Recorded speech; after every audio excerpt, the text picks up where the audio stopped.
YouTube ప్రేక్షక విద్యార్థులకు ధన్యవాదాలు. నేడు బీకామ్ విద్యార్థులకు అడ్వాన్స్డ్ మేనేజ్మెంట్ అకౌంటింగ్ సబ్జెక్ట్ నందు రేషియో ఎనాలిసిస్ నిష్పత్తుల విశ్లేషణ అనే చాప్టర్కి సంబంధించి ఈరోజు లాభ నష్టాల ఖాతా నిష్పత్తులు ఎలా లెక్కిస్తారు అనేటువంటి విషయాన్ని మీ ముందు ఉంచుతున్నాను. వాస్తవానికి సాంప్రదాయ ప్రాతిపదికన ఈ నిష్పత్తులను వర్గీకరించినప్పుడు అంటే ట్రెడిషనల్గా మనం క్లాసిఫై చేసినటువంటి సందర్భాల్లో నిష్పత్తులన్నింటినీ కూడా 3 రకాలుగా విభజించవచ్చును.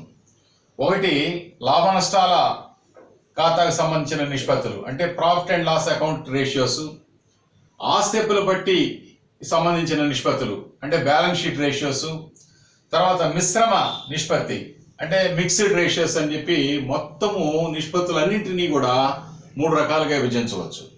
పోతే ఈరోజు మన టాపిక్ వర్తక లాభ నష్టాల ఖాతాకు సంబంధించినటువంటి నిష్పత్తుల్ని ఎందుకు లెక్కిస్తారు అంటే ఈ trading profit and loss account రేషియోస్ని లెక్కించడంలో ముఖ్యంగా ఉద్దేశం ఏంటంటే సంస్థ యొక్క లాభదాయకతను తెలుసుకోవడానికి, అంతేకాకుండా సంస్థలో ఉండేటువంటి వ్యయాల మీద నియంత్రణ ఎలాగా ఉంది అనే విషయాన్ని తెలుసుకోవడానికి ఈ యొక్క లాభ నష్టాల ఖాతా నిష్పత్తులు లెక్కిస్తారు. ఈ లాభ నష్టాల ఖాతా నిష్పత్తుల్ని ముఖ్యంగా 6 రకాలుగా వర్గీకరిస్తారు. ఒకటి వచ్చేసి గ్రాస్ ప్రాఫిట్ రేషియో స్థూల లాభపు నిష్పత్తి, 2 నెట్ ప్రాఫిట్ రేషియో నికర లాభపు నిష్పత్తి, 3 ఆపరేటింగ్ రేషియో నిర్వహణ నిష్పత్తి, 4 ఆపరేటింగ్ నెట్ ప్రాఫిట్ రేషియో నిర్వహణ లాభ నికర లాభ నిష్పత్తి, అంతేకాకుండా ఖర్చు నిష్పత్తి ఎక్స్పెన్సెస్ రేషియో, అలాగనే లాస్ట్ వన్ వడ్డీ కవరేజ్ రేషియో అంటే ఇంట్రెస్ట్ కవరేజ్ రేషియో అని చెప్పి మొత్తం 6 రకాలు ఉన్నాయి. ఈరోజు మనకి లెక్కలో అడిగినటువంటి నిష్పత్తులు 4 రకాలు అంటే లాభ నష్టాల ఖాతా నిష్పత్తులు 6 రకాలు ఉన్నప్పటికీ కూడా మనకి యూనివర్సిటీ క్వశ్చన్ పేపర్లో 4 రకాల నిష్పత్తుల్ని క్వశ్చన్ చేశాడు. ఫస్ట్ దానికి సంబంధించిన information the trading profit and loss account of a limited company on 31/12/2019 is as follows అంటే వర్తక లాభ నష్టాల ఖాతా డిసెంబర్ 31, 2019 నాటికి ఈ విధంగా ఉందని చెప్పి ఇచ్చాడు. ఫస్ట్ ఈ వర్తక ఖాతాలో స్థూల లాభం కనుక్కోవాలి, తర్వాత లాభ నష్టాల ఖాతా కంటిన్యూషన్ వేసి నికర లాభం కనుక్కోవాలి.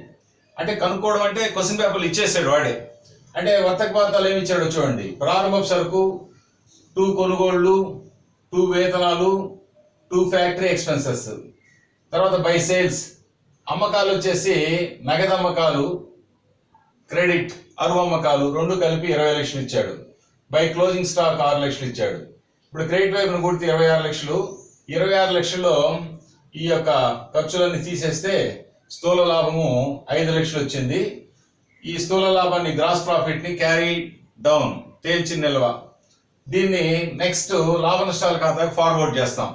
అంటే బై గ్రాస్ ప్రాఫిట్ అని చెప్పి బ్రాడ్ డౌన్ చేసి ఈ 5 లక్షల లాభ నష్టాల ఖాతా క్రెడిట్ వైపున చూపించి మరి వ్యాపార సంస్థలో ఉండేటువంటి ఖర్చుల్ని ముఖ్యంగా ఆపరేటింగ్ ఎక్స్పెన్సెస్ అంటే నిర్వహణ ఖర్చులు వచ్చేసి మెయింటెనెన్స్ ఛార్జెస్ 75,000, సెల్లింగ్ ఎక్స్పెన్సెస్ అమ్మకానికి సంబంధించిన ఖర్చులు, తర్వాత డిప్రిసియేషన్ తరుగుదల ఇలా ఇచ్చేసాడు. తర్వాత 2 నాన్ ఆపరేటింగ్ ఎక్స్పెన్సెస్, ఇవి ఆపరేటింగ్ ఎక్స్పెన్సెస్ అంటే సమస్త నిర్వహణకు సంబంధించిన ఖర్చులు ఈ 3. పోతే నాన్ ఆపరేటింగ్ ఎక్స్పెన్సెస్ అంటే నిర్వహణేతర ఖర్చులు అంటే వ్యాపారాన్ని నిర్వహించడానికి సంబంధం లేని ఖర్చులు. అంటే ఉదాహరణకి మనము డెబెంచర్దారులకి చెల్లించిన వడ్డీ 20,000 ఇచ్చినాడు. అలాగనే loss on sale of car, మన సంస్థలో ఉండే కారును అమ్మితే వచ్చిన నష్టం ఒక 5,000 ఇచ్చాడు. ఇవి వ్యాపార కార్యకలాపాలకు సంబంధించిన ఖర్చులు కాదు, కాబట్టి వీటిని నిర్వహణేతర ఖర్చులు అని చెప్పేసి చెప్పడం జరిగింది. అలాగనే గ్రాస్ ప్రాఫిట్ 5 లక్షలు ఇక్కడ లాభ నష్టాలు కాదు ఫార్వర్డ్ చేసిన తర్వాత బై నాన్ ఆపరేటింగ్ ఇన్కమ్స్ అంటే వ్యాపార నిర్వహణేతర, వ్యాపారాన్ని నిర్వహించడానికి సంబంధించినటువంటి ఆదాయాలు కాదు ఇవి. అంటే నిర్వహణేతర ఆదాయాలు అంటే మనము ఇతర సంస్థల్లో పెట్టుబడి పెట్టినప్పుడు వాటి మీద వచ్చినటువంటి డివిడెండ్, ఈ ఆదాయపు అంశము వ్యాపార నిర్వహణ సంబంధించిన ఆదాయం కాదు, నిర్వహణేతర ఆదాయం. అలాగనే profit on sale of furniture, మన వ్యాపార సంస్థలో ఉండే ఫర్నిచర్ అమ్మితే 20,000 లాభం. ఈ విధంగా ఈ స్థూల లాభానికి ఆదాయపు అంశాలన్నీ కలిపితే 5,30,000 వచ్చింది. ఈ 5,30,000 ఈ ఖర్చులు తీసేస్తే 3,20,000 నికర లాభం వచ్చింది. అంటే వర్తక ఖాతాలో స్థూల లాభం 5 లక్షలు, లాభ నష్టాల ఖాతాలో నికర లాభం 3,20,000. ఈ సమాచారాన్ని మనకి ఇచ్చి వాడు మనల్ని క్వశ్చన్ పేపర్ లో 4 కనుక్కోమన్నాడు. ఫైండ్ గ్రాస్ ప్రాఫిట్ రేషియో స్థూల లాభపు నిష్పత్తి, బి నెట్ ప్రాఫిట్ రేషియో నికర లాభపు నిష్పత్తి, సి ఆపరేటింగ్ రేషియో నిర్వహణ నిష్పత్తి, the operating net profit ratio అంటే నిర్వహణ నికర లాభ నిష్పత్తి అని చెప్పి 4 రకాలని మనం క్వశ్చన్ చేయడం జరిగింది. కాబట్టి ఈ 4 రకాల్లో మొదటి రకం ఏ గ్రాస్ ప్రాఫిట్ రేషియో అంటే స్థూల లాభపు నిష్పత్తి. ఈ స్థూల లాభపు నిష్పత్తి అనేది సంస్థలో ఉన్నటువంటి స్థూల లాభానికి అమ్మకాలకి మధ్య ఉండేటువంటి సంబంధాన్ని మనకి తెలియజేస్తుంది. కాబట్టి దీని ఫార్ములా వచ్చేసి gross profit ratio is equal GP అంటే gross profit by sales into 100 అంటే పర్సెంటేజ్ కోసం. ఇప్పుడు గ్రాస్ ప్రాఫిట్ వచ్చేసి లెక్కలో 5 లక్షలు ఇచ్చినాడు. సేల్స్ క్యాష్ క్రెడిట్ నగదు అమ్మకాలు అరువు అమ్మకాలు కలిపి 20 లక్షలు ఇచ్చినాడు. సో గ్రాస్ ప్రాఫిట్ లెక్కలో ట్రేడింగ్ అకౌంట్ లో ఉన్నటువంటి 5 లక్షలు డివైడెడ్ బై సేల్స్ 20 లక్షలు, 5 లక్షలు బై 20 లక్షలు ఇంటూ 100 వేస్తే సాల్వ్ చేస్తే 25% వచ్చింది. అంటే స్థూల లాభపు రేటు 25%. ఈ స్థూల లాభపు రేటు ఎంత ఎక్కువ ఉంటే అంత వ్యాపార సంస్థకి మంచిది. అలాగనే బి నెట్ ప్రాఫిట్ రేషియో నికర లాభపు నిష్పత్తి. ఈ నికర లాభపు నిష్పత్తి కూడా నికర లాభానికి సంస్థ యొక్క అమ్మకాలకి మధ్య ఉండేటువంటి సంబంధాన్ని తెలియజేస్తుంది. ఇప్పుడు లాభ నష్టాల ఖాతాలో నికర లాభం వచ్చేసి 3,20,000 ఇచ్చినాడు. So net profit 3,20,000 divided by sales 20 లక్షలు అంటే నికర లాభానికి అమ్మకాలకి మధ్య ఉండే సంబంధం. అంటే 3,20,000 బై 20 లక్షలు ఇంటూ 100 వేస్తే 16% వచ్చింది. ఎప్పుడు కూడా విద్యార్థులు గమనించండి, ఇక్కడ స్థూల లాభపు రేషియో కన్నా కూడా నికర లాభపు రేషియో తక్కువ వస్తుంది. ఇప్పుడు స్థూల లాభపు రేషియో 25% వచ్చింది, నికర లాభపు రేషియో 9% తగ్గింది, 16% వచ్చింది. ఎందుకంటే స్థూల లాభములో నుంచి నిర్వహణ ఖర్చులు తీసేస్తాం కాబట్టి నికర లాభం ఆటోమేటిక్ గా తగ్గిపోతుంది. కాబట్టి ఎప్పుడు కూడా స్థూల లాభపు నిష్పత్తి కన్నా కూడా నికర లాభపు నిష్పత్తి తక్కువ ఉంటుంది. అయితే ఈ స్థూల లాభపు నిష్పత్తి కానీ నికర లాభపు నిష్పత్తి కానీ సంస్థకి ఎంత ఎక్కువ ఉంటే అంత సంస్థ యొక్క లాభదాయకత బాగా ఉంది అని చెప్పేసి అవగాహన చేసుకోవచ్చు, అర్థం చేసుకోవచ్చు. అలాగనే సి వచ్చేసి ఆపరేటింగ్ రేషియో నిర్వహణ నిష్పత్తి. ఈ నిర్వహణ నిష్పత్తి అనేది cost of goods sold plus operating expenses by sales into 100. ఇది ఫార్ములా. అంటే ఈ ఫార్ములా ప్రకారము ఈ యొక్క నిర్వహణ నిష్పత్తి అనేది అమ్మిన వస్తువుల వ్యయానికి అమ్మకాలకి మధ్య ఉండే సంబంధం. అంటే మనం ఎంత వస్తువులు అయితే అమ్ముతామో, లేదా ఒక్కోసారి అమ్మిన వస్తువులు కావచ్చు, అమ్మిన వస్తువులు తయారీ ఖర్చు, అమ్మిన వస్తువులు ఖర్చు కావచ్చు. అంటే ఒక్కోసారి సంస్థలో సరుకులు కొనుగోలు చేసి అమ్ముతారు, మరికొన్ని సందర్భాల్లో తయారు చేసి అమ్ముతారు. ఎనీహౌ తయారీ ఖర్చు కానీ లేదా అమ్మకానికి సంబంధించిన ఖర్చులు కానీ వాటికి అమ్మకాలకు ఉండేటువంటి సంబంధాన్ని ఈ యొక్క నిర్వహణ నిష్పత్తి తెలియజేస్తుంది. ఈ ఫార్ములా ప్రకారం చూడండి, కాస్ట్ ఆఫ్ గూడ్స్ సోల్డ్ అమ్మిన వస్తువుల యొక్క ఖరీదు. ఈ అమ్మిన వస్తువుల ఖరీదు మనకి ఫస్ట్ కనుక్కోవాలి. అమ్మిన వస్తువుల ఖరీదు కనుక్కునే దానికి ఇక్కడ వర్కింగ్ ఇచ్చినా చూడండి. Cost of goods sold is equal sales minus gross profit. ఇది ఫార్ములా. అంటే cost of goods sold separate గా కనుక్కోవాలి మనం. కాస్ట్ ఆఫ్ గూడ్స్ సోల్డ్ వచ్చేసి సేల్స్ మైనస్ గ్రాస్ ప్రాఫిట్. అంటే సేల్స్ 20 లక్షలు, గ్రాస్ ప్రాఫిట్ 5 లక్షలు. సో 20 లక్షల్లో నుంచి 5 లక్షలు తీసేస్తే అమ్మిన వస్తువుల ఖరీదు 15 లక్షలు అనమాట. అంటే మనము 15 లక్షలు తయారైనటువంటి వస్తువుల్ని అమ్మడానికి 15 లక్షలు ఖర్చు పెడితే దానికి ఒక 5,000 లాభం వేసుకొని 5 లక్షలు లాభం వేసుకొని 20 లక్షలకి మనం అమ్మినాము అని దాని అర్థం. So cost of goods sold is equal sales minus GP gross profit. Sales 20 లక్షలు ఇచ్చినాడు. ఈ యొక్క గ్రాస్ ప్రాఫిట్ వచ్చేసి లెక్కలో 5 లక్షలు. సో 20 లక్షల్లో నుంచి 5 లక్షలు తీసేస్తే 15 లక్షలు మనం ఈ విధంగా కాస్ట్ ఆఫ్ గుడ్స్ సోల్డ్ కనుక్కున్నాం. తర్వాత plus operating expenses. Formula operating expenses అంటే సంస్థను నిర్వహించేదానికైన ఖర్చులు. ఇక్కడ ఆపరేటింగ్ ఎక్స్పెన్సెస్ ఇక్కడ ఈ 3 కలిపినట్లయితే అంటే మెయింటెనెన్స్ ఛార్జెస్, అమ్మకానికి సంబంధించిన ఖర్చులు సెల్లింగ్ ఎక్స్పెన్సెస్ ప్లస్ డిప్రిసియేషన్, ఈ 3 రకాల ఖర్చులు 75 ప్లస్ 50 ప్లస్ 60,000, ఈ 3 కలిపితే మనకి 1,85,000 వస్తుంది.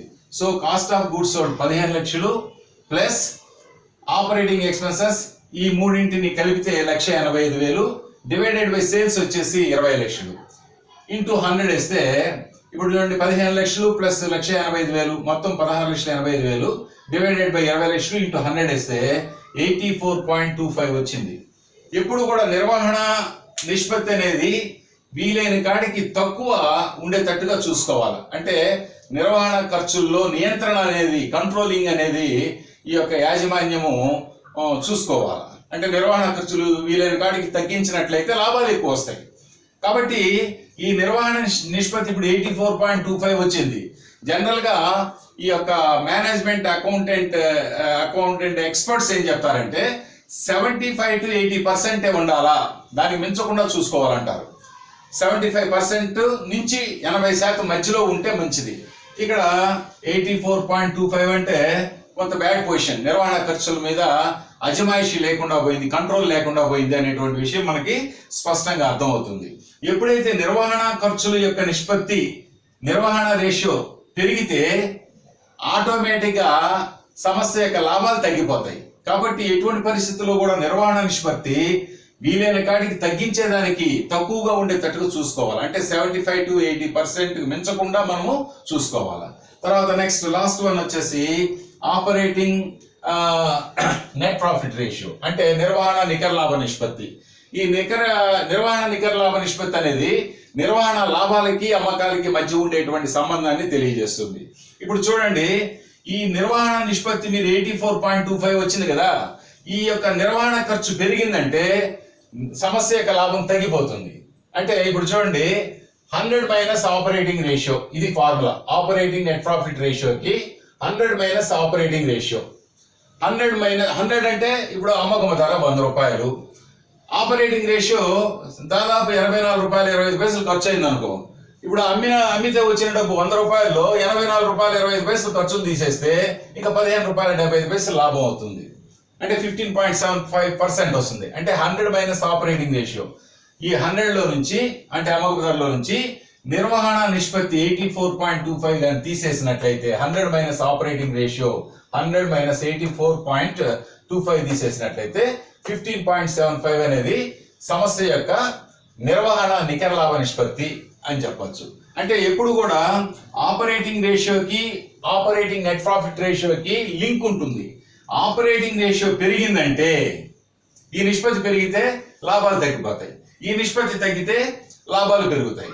కాబట్టి ఎటువంటి పరిస్థితిలో కూడా నిర్వహణ నిష్పత్తిని 75 to 80% లోపల కానీ ఉంచుకున్నట్లయితే సంస్థకి శ్రేయోదాయకం అన్నమాట. ఆ విషయాన్ని మీరు గమనించాలి. ఇక్కడ ఇందాక మనం ఆపరేటింగ్ రేషియోలో కాస్ట్ ఆఫ్ గూడ్స్ సోల్డ్కి మనం ఏం చెప్పామంటే సేల్స్ మైనస్ జీపీ, 20 లక్షల్లో నుంచి 5 లక్షలు తీసి 15 లక్షలు అన్నాం. అలా కాకుండా ఇంకో విధంగా కూడా దానికి ఆల్టర్నేటివ్ ఫార్ములా ఉంది. అంటే opening stock, purchases, wages, factory expenses, ఈ 4ని కూడి ఇందులో నుంచి క్లోజింగ్ స్టాక్ దాన్ని తీసేసినట్లయితే ఈ 4 గుర్తు 21 లక్ష మైనస్ 6 లక్షలు 15 లక్షలు వస్తుంది. ఆ విధంగా కూడా కాస్ట్ ఆఫ్ గూడ్స్ సోల్డ్ అనేది సేల్స్ మైనస్ జీపీ అయినా వేయచ్చు, లేదంటే opening stock plus purchases plus wages plus factory expenses minus closing stock అనే ఫార్ములాని అప్లై చేసినా కూడా మనకి 15 lakhs వస్తుంది. ఈ విషయాల్ని చక్కగా మీరు గమనిస్తారని చెప్పి ఆశిస్తూ, ఈ వీడియో కానీ మీకు నచ్చినట్లయితే బెల్ ఐకాన్ బటన్ నొక్కి సబ్స్క్రైబ్ చేసుకోండి. మరొక లెసన్లో మిమ్మల్ని కలుస్తాను. అంతవరకు సెలవు. ధన్యవాదములు.